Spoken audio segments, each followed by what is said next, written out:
Hello, everyone. I'm Mario Florio. Welcome back to a Food Podcast, where we talk all things food, local restaurants, local establishments, and things that make me go And one person who, as you know, if you watch NBC 10, always makes me go except for one time in April, but we won't talk about that right now, is our great friend and talented chef Frank Terranova from A Class of Cooking. Frank, thanks for joining me. Mario, Happy New Year. Welcome. Thank you for having me. And no, I didn't forget that April Fool's Day. Trust me, we're Italian. It takes a while. I'm still waiting for payback. I know he's going to lull me into a sense of security, and then when I least expect it, bam. But so we are into a new year. Of course, one of the biggest New Year's resolutions that people have. I want to eat healthy. I want to eat better. How do you do that without losing the taste and the things that make you go, Mario, that's not difficult to do, believe it or not. I mean, what causes issues with people? Fresh, whole food does not hurt you as long as you don't eat a ton of it. What is the destructive thing in this is the prepared foods, the things that you buy. If you go to the market, there's thousands and thousands of containers of food, canned food, frozen food, some of which are really good. But if you look at the component of this, that's where the issue is. So, I mean, if you have a 7 or an 8 ounce steak, that's not gonna drive anybody crazy. It's not gonna kill anybody with a vegetable and a potato. But once again, there are the big trend. The trend is coming in now is really the plant-based. That's becoming really the big hitter.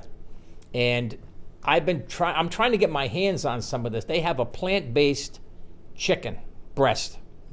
I've had the other burger, what they call Beyond Burger. Okay. But I'm dying to see this chicken up close and personal so I can see how it works. But they claim it's incredible. But the whole thing with eating is you've got to eat normal. I mean, don't eat like a pound of food or a pound of pie. I can't eat a lot of food, I'll be honest with you. And if I go to a restaurant, I have friends that have me, they'll send out an appetizer because they know you. And it's difficult because how much can you eat? Then I try to order food. At home, believe it or not, when I do pasta, I weigh out about 125 grams. Now that 125 grams will give me about 350 when it's cooked. So the pasta will triple in size. So really 350 grams is a little more than a half a pound in some cases. But that's the whole trick. And then exercise is the thing. I'm at the gym 6 days a week. I go 7, but I tape, so I'm not going to go to the gym today because I got to go home and somebody's got to wash these dishes. What am I going to do? Right. But that's the whole thing. Yeah. Well, I always say my mantra is everything in moderation. So, like you said, I remember going a trip to Italy years ago, and the portion sizes were just right. And I was thinking if I was back in the U.S., there'd be huge portion sizes. I never left a restaurant feeling like I was full, but I felt satisfied, and it was fresh and it was delicious, even like pasta and all that. The American palate craves humongous items. A friend of mine, he left. He was hired. He was executive chef of MGM in Disney, and I was go to all their restaurants. When I went, I looked at the size of the sandwich. I said, "Why are these things so gigantic?" He says, "We can't cut them down." He says, "The people want gigantic sandwiches. We don't care if we raise the price in orbit. They want that gigantic food item." So that's what's difficult with people. But I mean, you go to the store and you see people. There's a lot of people are purchasing. You go to the higher end markets and you see people are buying. And in order to eat healthy and to eat organic, it's pricey. I mean, but you don't have to eat a tremendous amount of food. Eat to get satisfied. I hate to eat a heavy meal and I'm going to fall asleep behind the wheel. I don't even drink that much. And that's the whole trick to this eating healthy. Yeah, and I know people because they just associate me with eating all the time on TV. I actually, other than the segments, I actually do eat in moderation, and I do eat healthy the rest of the week, other than when you're feeding me. But yeah, I definitely think you can eat things like meat, eggs, cheese, but all in moderation. Exactly. And if you eat, whole things that are not processed. Well, you're the bacon guy. And matter of fact, I'm going to go to Costco and I'm going to pick up another belly and I'm going to make another pot. So I'll hook you up when I get it made. But when I go to the gym, then I go home and I have bacon and eggs. I have my own bacon. I'll cut 3 or 4 slices, and I like the French rolled omelet, and I'll make an omelet. So it's not. I'm not cooking it in a lot of fat. I got just enough fat from the bacon that I can deal with it, and I'll make something. So it's not that difficult, and that keeps me. Now I go to the gym at 5. I'm generally home at 6. I'll eat at 6:20, and I'm good until lunch. So it's not. So you don't really have to do a lot of like substituting this for that. You just can eat what you like, but just do it, like you said, in moderation and do it, healthily. And one of the biggest things that people don't understand too is the amount of liquor. That is the killer. I mean, what can I tell you? And I don't drink that much personally, but I am a junk food freak. I mean, if it has sugar in it, I'm on it. So I say, okay, I ate a pint of Ben & Jerry's. All right, I'll spend an extra half hour tomorrow at the gym, but I can get away with it. Yeah, but my metabolism can move it too, and your metabolism moves it too. Yes, thank goodness. Otherwise, I wouldn't be able to keep doing these segments. Let's talk about we're in 2022 now. Are there any like big hot food trends we're going to see come out this year? Yeah, it's going to get crazy. First trend, everybody they go after different countries. First of all, heritage food is coming in. All these crazy things with skyscrapers and things on it are going to be going. They claim that fine dining will not disappear, but East and West Africa food is going to be the new mantra this year. The plant-based chicken, they can't keep it on the shelves fast enough. I'm serious. KFC came out with it and they can't keep it on. Ghost kitchens. You've heard of a ghost kitchen? No, what is that? A ghost kitchen is a business that doesn't have people come in. They just cook and send the food out. You don't have a big labor. You don't have to deal with staff, nothing. And that's what's becoming more and more evident. Wendy's is the big one.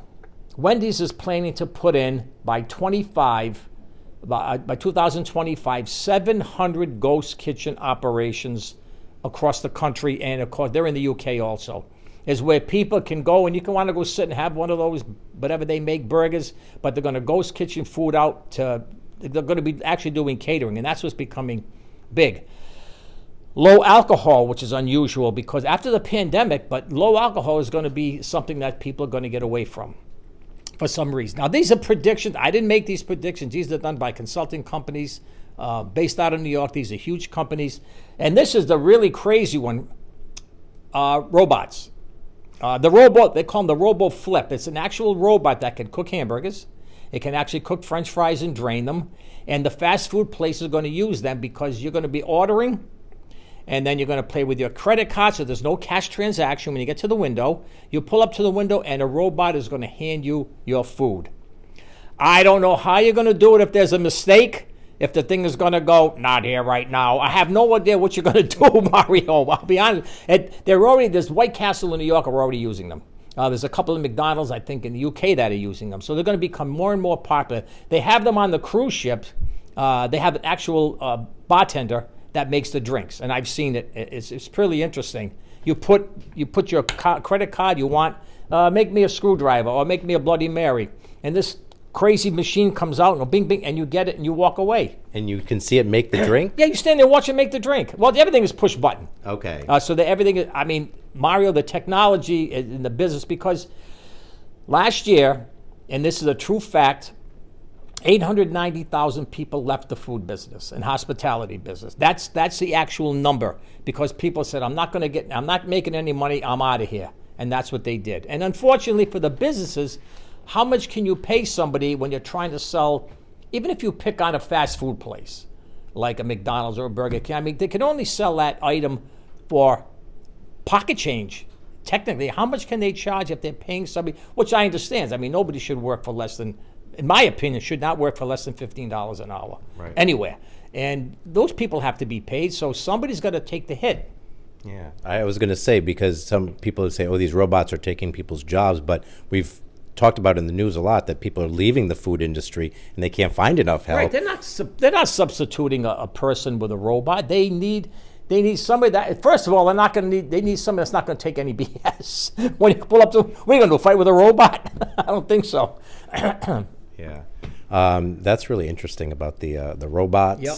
And what about what types of foods you think are going to be like either popular or some the good old staples, or are there going to be some new shiny toys out there? They got a lot of products coming in from Asia. I went to the Asian market yesterday. As a matter of fact, I went to the Chinese market, which is off Elmwood Avenue, and they had fruits in there and they had fish, and they had fruits in there that I've never seen before. I mean, the fruit, I know what they are, like loquats, rambutans, jackfruit. I know how to handle them. I've used them before. A lot of people come in and see this gigantic thing that's bigger than a football, and they're going to try to figure out how I can deal with it. And believe it or not, jackfruit is delicious. That is the vegan's choice for a meat substitute when they're making something, because when you cut that open, it has these big nodules in there, and they have kind of like a meat texture to them. Durian is one of my favorite. They're going to start moving that more and more, because durian is good for your body, but in Asia, they don't like you can't take them on a public thoroughfare. You can't take them on public transportation because the smell is pretty scary. I don't know if you've had durian before. Oh, durian is out of this. I love it. Rambutans, kumquat, loquats, lychee, mangosteens. They're gorgeous, and they're coming in, and people are going to try to look at them, and they are pricey because they got to go through a whole battery of checkups before they come into the United States. But everything is going to pretty much, pasta is kind of fading back a little bit, although people, they're going to get the ethnic groups are going to be eating pastas. The vegan is really, really, really huge, and good for them. I mean, I like a burger, but people like vegan. That's fine. I mean, I don't have any problem. I've dealt with vegans in the past. I mean, we have what's her name? Kim Anderson has that Plant City in Providence. The place is crazy. And, of course, she's got 2 other restaurants. I don't know if you realize, Brady's a vegan. I don't know if you know that Arnold Schwarzenegger is a vegan. I mean, where did that muscle come from when he was younger? But he was a vegan. And so many of your football players are vegans. If you ever saw the size, I'm trying to figure out how'd they get this big. Yeah, you can get a lot of protein exactly with, plant-based protein. I was at Plant City a while back, and I had quesadilla. Oh my God, it was delicious. I've had her food. She sent it to me. When we had that radio show. The food is really, really good. Yeah. Before we were talking about the robots, you mentioned something, and then I forgot to ask you about it. You said low alcohol. What is that? No, not low alcohol. People are going to be backing off alcohol. Now, this is what these people projected. Mm-hmm. I went to the liquor store the other day. I was astonished. I mean, I don't go to liquor stores. If I go something, I'll get a bottle of wine to cook with. Mara, I got over 100 bottles of wine in my refrigerated cabinet at home. I'm not bragging, but it's still there. I got wines 25, 30 years old. I'm not a big drinker. I may crack one occasionally, but I went and I was walking around. I was in awe of the different beverages that they have. I'm talking about the ultra high-end stuff. Mm-hmm. All these fancy tequilas and these scotches and these bourbons. I mean, good for them. If people like it. I mean, I every so often I'll take a tablespoon. That's how bad I am. Of a tablespoon of like Jack Daniels or something, or bourbon, and sip on it. People say there's something wrong. Well, I was never an alcohol drinker anyway. So I know if I want some fine wine, I'll come to your house. Not a problem. I got a bunch of Cristals. I got some Opus. I got Dom Perignon. You're good, Mario. All right. We won't tell anyone where you live. We don't want anyone to break in. That's all right. Nah, that's okay. So speaking of healthy eating, back to that topic, there are ways to eat healthy and make delicious foods, and you've made something for me that I want you to describe, since people are used to seeing us together on TV and can see all the ingredients. So if you can give a description of what this is and what the ingredients are and how you put it together. Okay, what this is, Mario, we did this on Studio 10. It's a good play because the football game's coming on. What we did, this is a barbecued pork. Now, most people think that barbecued pork is a butt that you strip, that's what it is. This is made with ground pork. It's similar to a sloppy Joe, but it's tighter, which means it doesn't fall apart on you. You're not going to need a lobster bib when you eat it. And what's interesting is I bought this at the store, and it was a fresh packed ground pork, which meant not these bubble packs, because you don't know what the fat content is. And when I cooked this, I was even showing people, I cooked this in a tablespoon of olive oil. There was literally no fat glistening. Now, because what I had to do with this, I had to use a little bit of water when I cooked the meat to break it down, because the proteins would seize because there's no fat. And all I did was add onion, garlic, fresh onion, fresh garlic, and we sauteed it, added the pork, some peppers and onions. Peppers and 2 different color peppers. You could put 3 color, and then barbecue sauce. Now, if you want to pop it up with a little bit of sriracha or hot or Tabasco, knock yourself out. And we made a slaw, which is I called it a bling bling slaw, which is very colorful cabbage, carrots, but it contained vinegar and a little bit of. Actually, it contained a white balsamic, olive oil, salt, pepper, pinch of sugar.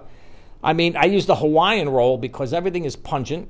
So the Hawaiian roll is kind of like a sweet roll. And it worked out really well. And I mean, if they ever took a breakdown of this, you're going to find that it's really, really healthy. Now, 1 or 2, if you eat like 7, 8 of them, well, nothing I can do.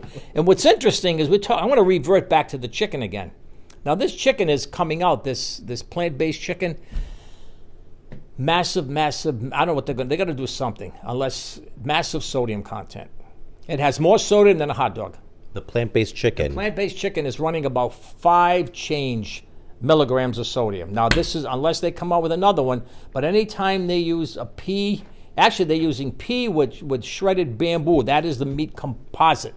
And they use a lot of salt. It's got to be put, I'm not a food scientist. They would be able to best answer why they put so much sodium in it. But that's how much sodium is in this. Is it to give it the flavor? It has to be, because you're not putting in the protein. Right. And then you mentioned the Hawaiian bread. What exactly is that? I see it on TV, the commercials, Hawaiian bread. All right, they started in Hawaii. They call it King Hawaiian bread. They make dinner rolls. They make hot dog rolls. It's just a roll that's very, very sweet. It has a high sugar content. It looks like a potato roll, and it lends itself to things that are generally, like a hot dog is going to be salty, so that would work.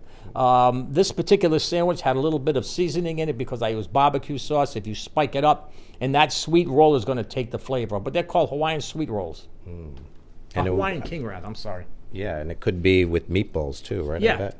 All right, so now the moment of truth, of course.